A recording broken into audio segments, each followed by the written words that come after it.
हाथी के कान इतने बड़े क्यों होते हैं और उसे बार बार हिलाती क्यों रहती है? इसके अलावा हाथी अपने सूंड से धरती पे क्यों फुफकार मारती रहती है, मतलब हवा छोड़ती रहती है? हाथी के आंखों के नीचे आंसू बहने के निशान क्यों बने रहते हैं? ऐसे ही और भी कई सारे फैक्ट हम इस वीडियो में जानने की कोशिश करेंगे। वीडियो में शुरू से लेकर अंत तक बने रहिएगा। तो दोस्तों, मैं प्रदीप कुमार आप सभी का स्वागत करता हूं आपके अपने यूट्यूब चैनल इजी से एजुकेशन में। तो दोस्तों, बात कर लेते हैं कि पहले हाथी के कान के बारे में, कि हाथी के कान इतने बड़े क्यों होते हैं और वो उसे बार बार क्यों हिलाते रहता है। दोस्तों, हाथी जंगल ही नहीं बल्कि इस स्थल मंडल या इस दुनिया का सबसे बड़ा जानवर होता है। अब चूंकि इतना बड़ा उसका शरीर है तो उसके शरीर में गर्मी भी बहुत ज़्यादा होगी। अब वो अपने शरीर के गर्मी को बाहर निकालने के लिए अपने कानों का इस्तेमाल करती है। कान में जो कोशिकाएं होती हैं हाथी की, वो कोशिकाएं शरीर के अंदर हाथी के गर्मी को बाहर निकाल देते हैं। आपने प्राय दोस्तों ये देखा होगा कि साउथ अफ्रीका के जो हाथी होते हैं उनके कान काफ़ी बड़े बड़े होते हैं भारतीय हाथी की अपेक्षा, क्योंकि साउथ अफ्रीका में जो हाथी होते हैं वहाँ के हाथियों के कान से हाथी के शरीर के अंदर की जो गर्मी होती है वो ज़्यादा निकलती है। ऐसा इसलिए होता है क्योंकि साउथ अफ्रीका में सबसे ज़्यादा गर्मी पड़ता है।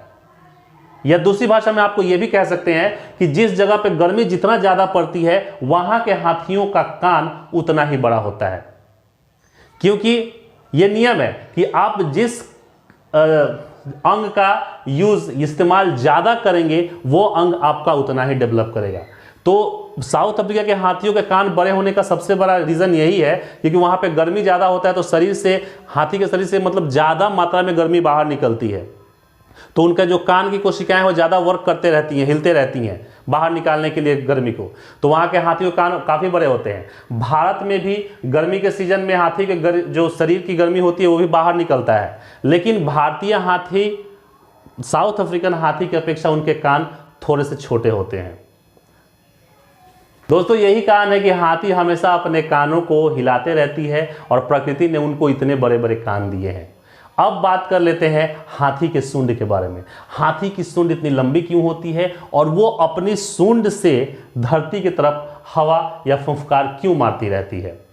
दोस्तों, मैं आपको बात बताना चाहूँगा कि हाथी जो होती है ना, वो बहुत ज़्यादा दूरी तक नहीं देख पाती है। उसकी नज़र जो होती है बहुत कमज़ोर होती है।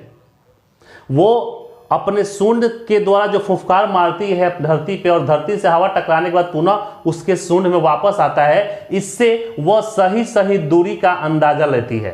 दोस्तों, अगर हाथी अपने सूंड को ऊपर करके चले ना आसमान की तरफ, तो उसको उसके दूरी का या फिर ज़्यादा दूर की दूरी को समझने का अंदाजा नहीं मिलेगा। इसलिए हाथी अपनी लंबी सूंड को नीचे की तरफ रखती है ताकि हवा निकले, हवा धरती से टकराए और पुनः सूंड के पास आए, जिससे उसे आगे का उसको रास्ता या फिर दिशा का पता चल सके। दोस्तों, एक हाथी अपने सूंड में एक बार 8 से 9 लीटर पानी को एकत्रित कर सकती है, स्टोर कर सकती है। अब बात कर लेते हैं कि हाथी के आंख के नीचे आंसू बहने के निशान क्यों होते हैं, या फिर प्राय आपने देखा होगा कि हाथी की जो आंखें होती हैं वहाँ पे आंसू बहते रहता है। इसका रीज़न यह है कि दोस्तों, हाथी की जो आंख की पुतली होती है ना, वो हमेशा ड्राई रहती है, सूखी हुई रहती है। अब जिसके कारण अगर वो आंसू से उसे वो गीला नहीं करेगा हाथी, तो उसकी जो पुतलियां हैं ना वो इधर उधर नहीं घूम पाएगा और वो इधर अगल बगल की वस्तु को नहीं देख पाएगा।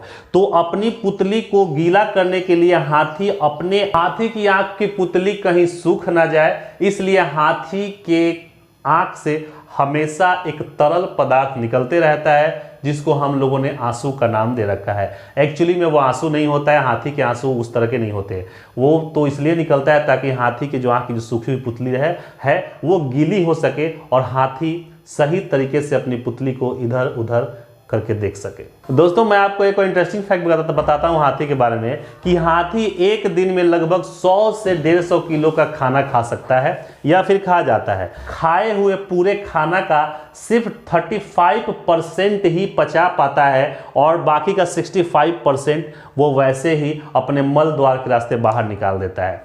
जैसे मान लीजिए कि अगर एक हाथी 100 किलो कोई फल खाता है तो उसका 35 किलो ही वो पचा के अपने मल के रास्ते से बाहर निकाल पाएगा, अब बाकी जो 65 किलो है उसको जैसे के तैसे ही अपने मल के रास्ते से वो बाहर निकाल देता है। मतलब वो 35% ही पूरा उसको पचा पाएगा। दोस्तों एक हाथी की औसत आयु 70 वर्ष मानी गई है, मतलब कि वो 70 वर्ष तक जीता है। हाथी की वजन की बात करें तो एक हाथी का वजन 5000 से 7000 किलोग्राम तक हो सकता है।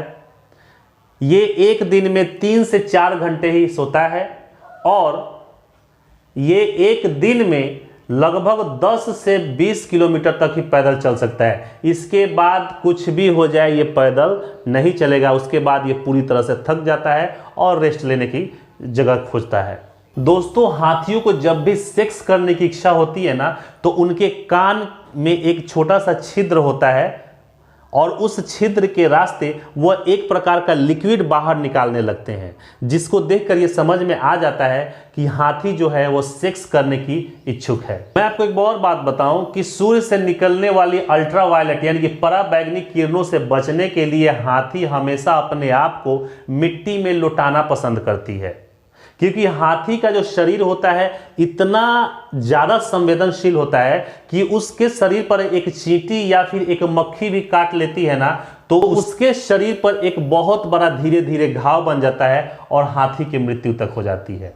वैसे अल्ट्रावायलेट किरण जो सूर्य से निकलती है वो मनुष्य के स्किन के लिए भी कोई कम हानिकारक नहीं होती है, इससे तरह तरह के कैंसर होते हैं। हालांकि हमारा जो स्किन होता है वो उतना ज़्यादा संवेदनशील नहीं है, लेकिन फिर भी ये किरण हमको नुकसान पहुंचाती है। लेकिन हाथी की स्किन की बात करें तो हाथी की स्किन बहुत ही ज़्यादा नाजुक और संवेदनशील होती है, इसलिए उन किरणों से अपने आप को बचाने के लिए हाथी अपने आप को मिट्टी या कादा में लुटाना पसंद करती है।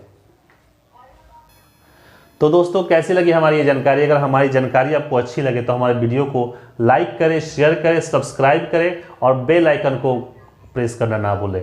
मिलते हैं ऐसे इंटरेस्टिंग टॉपिक के साथ किसी और वीडियो में, तब तक के लिए नमस्कार।